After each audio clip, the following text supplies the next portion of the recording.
আসসালামু আলাইকুম। আশা করি সকলে অনেক ভালো আছেন। তো আমি এর আগে যে ভিডিওটা দিছিলাম সেটা হচ্ছে বাইবিট থেকে আপনারা ডগ কয়েনটা কিভাবে সেল দিবেন, সেল করে ডলার নিবেন আর ডলারটা আপনারা কিভাবে বাইন্যান্সে সেল করবেন সেটা অন্য ভিডিওর কথা বলছিলাম। তো যাই হোক, এখন আমরা কিন্তু বাইন্যান্সে আর বিটগেটে কয়েনটা পেয়ে গেছি। তো আমি এখন দেখাবো বাইন্যান্স থেকে আপনারা কিভাবে উইথড্র দিবেন, ঠিক আছে? তো আপনারা কি করবেন, সরাসরি আপনাদের বাইন্যান্স অ্যাপসে চলে যাবেন। বাইন্যান্স অ্যাপসে আসার পরে এই যে আপনাদের কয়েনটা আপনারা দেখতে পারবেন নিচে, এখানে অ্যাসেটের নামে অ্যাসেটের এই জায়গায় একটা ক্লিক করবেন। ঠিক আছে, তো অ্যাসেটে ক্লিক করার পর দেখেন এখানে কিন্তু মার্কেটের অবস্থাটা যদি আমি আপনাদের প্রথম অবস্থায় দেখাই, দেখেন প্রতিটা কয়েনের প্রাইস কিন্তু অনেকটা কমে গেছে। কারণ কালকে যতটুকু প্রাইস ছিল, যেমন টনের প্রাইসটা যদি আমি আপনাদের দেখাইতে যাই, দেখেন মার্কেট কতটুক নিচে চলে আসছে। ঠিক আছে, তো মার্কেট এখন আপে যাচ্ছে, আশা করি প্রাইসটা একটু ভালোই হবে।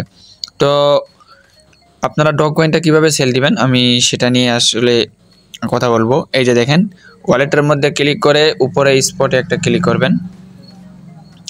স্পটে ক্লিক করার পর আপনারা কিন্তু আপনাদের ডগস কয়েনটা দেখতে পারবেন। এই যে দেখেন, আমার কিন্তু ডগস কয়েনটা এখানে আমি পেয়ে গেছি। বোনাস আমাকে 16,488টা দিছে, আমি 6,488টা উইথড্র দিছিলাম। ঠিক আছে, তো আপনারা কি করবেন, কালকে ঠিক সন্ধ্যা 6টার দিক, মানে 26 তারিখ সন্ধ্যা 6টার দিক আপনারা কি করবেন, এই জায়গার মধ্যে আসে এখানে একটা ক্লিক করবেন।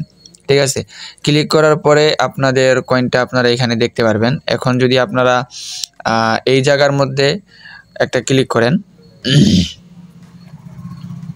আচ্ছা এখানে এটা নিয়ে দেখানো যাবে না, তো আমি আপনাদের একটা বিষয় বুঝাই, আপনারা আসলে দেখেন একটু। তো এই জায়গার মধ্যে আপনারা তো কয়েনটা দেখতে পারবেন। ঠিক আছে, এখানে ডগস কয়েনটা আপনাদের দেখতে পারবেন। এই জায়গার মধ্যে আপনারা একটা ক্লিক করবেন। ক্লিক করার পরে আপনাদের এখানে কিছু আসবে যে ডগস ইউএসডিটি একটা অপশন আসবে, ওই জায়গার মধ্যে ক্লিক করবেন। আমি এখন অন্য কয়েন দিয়ে আপনাদের বুঝাই দিব। দেখেন এখানে কিন্তু আমার নোট আছে 0.28, এই নোটটা দিয়ে আমি বুঝাই দিব। এই নোটটা যেমন করব সেম আপনারা ডগস কয়েনটাও তেমন করবেন।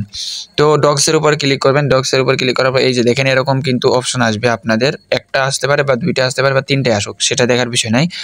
আপনারা মূলত প্রথম অবস্থায় দেখবেন ডগ ইউএসডিটি এখানে লেখা থাকবে। আমি যেহেতু নোট দিয়ে দেখাচ্ছি সেই জন্য নোট ইউএসডিটি লেখা আছে। আপনাদের ওই জায়গায় ক্লিক করলে ডগ ইউএসডিটি লেখা থাকবে, তো আপনারা সাথে সাথে ওই জায়গার মধ্যে একটা ক্লিক করে দেবেন। ক্লিক করার পর দেখেন এখানে কিন্তু আপনাদের যখন ওই টাইমটা আসবে লিস্টের হয়ে যাবে ঠিক 6টায়, তখন কিন্তু এখানে এভাবে এগুলা শো করবে। ঠিক আছে, আর তখন আপনারা কি করবেন, প্রথম অবস্থায় এই দিকে একটু খেয়াল করবেন, এখানে কিন্তু বাই আছে আর এখানে কিন্তু সেল আছে। তো বাই মানে কেনা, সেল মানে বিক্রি করা। তো আপনারা কি করবেন, যেহেতু আপনাদের কয়েনটা আপনারা বিক্রি করবেন, সেই ক্ষেত্রে আপনি এই জায়গার মধ্যে একটা ক্লিক করবেন। তো সেলের মধ্যে একটা ক্লিক করার পরে প্রথম অবস্থায় এই জায়গায় দেখবেন আপনার লিমিট থাকবে, এই লিমিটটাতে একটা ক্লিক করে মার্কেটে সিলেক্ট করে দিবেন। ঠিক আছে, এই যে মার্কেট আছে এখানে মার্কেটের মধ্যে একটা সিলেক্ট করে দিবেন। তো মার্কেটের মধ্যে সিলেক্ট করার পর এই জায়গায় দেখতেছেন এটা হচ্ছে 0 করা থাকবে। তো এটা টান দিয়ে আপনারা 100% করে দিবেন। ঠিক আছে, এই যে দেখেন আমি কিন্তু এটা টান দিয়ে এদিকে ওদিক করতেছি। তো এটা আপনারা 100% করে দিয়ে এই যে দেখতেছেন সেল নোট লেখা আছে, আমার আপনাদের লেখা থাকবে সেল ডগস। তো এই জায়গার মধ্যে আপনারা একটা ক্লিক করে দিবেন, আপনাদের ডগসটা কিন্তু সাথে সাথে সেল হয়ে যাবে। তো সেল হয়ে যাওয়ার পর আপনারা কিভাবে বুঝবেন আপনাদের ডগসটা সেল হয়েছে কিনা, তো আবার আপনারা এখানে নিচে দেখেন ওয়ালেটের মধ্যে একটা ক্লিক করবেন। ওয়ালেটের মধ্যে ক্লিক করার পর আপনাদের ডগস কয়েন 0 দেখাবে, এখানে আপনাদের ইউএসডিটিটা দেখাবে। ঠিক আছে, এই যে দেখেন এই জায়গার মধ্যে আপনাদের ইউএসডিটি এটা দেখাবে। এই যে দেখেন এখানে আমার ইউএসডিটিটা আছে, এরকম আপনাদের ইউএসডিটি শো করবে। আপনারা যত ডলারের সেল করবেন তত ডলার আপনার এখানে শো করবে। তো এটা ডলারটা এখন সেল করে আপনারা বিকাশে নগদে কীভাবে টাকা নেবেন সেটা নিয়ে আমার একটা ভিডিও আছে, ওটা দেখে নেবেন। আর যদি আপনারা চান আমার কাছে ডলার সেল করবেন, তো আমি ভিডিও ডিসক্রিপশন বক্সে আমার টেলিগ্রাম চ্যানেল লিঙ্ক দিয়ে দিব, আপনারা পার্সোনালিভাবে আমার সাথে যোগাযোগ করতে পারেন। ঠিক আছে, তো সকলে ভালো থাকবেন, সুস্থ থাকবেন, আল্লাহ হাফেজ।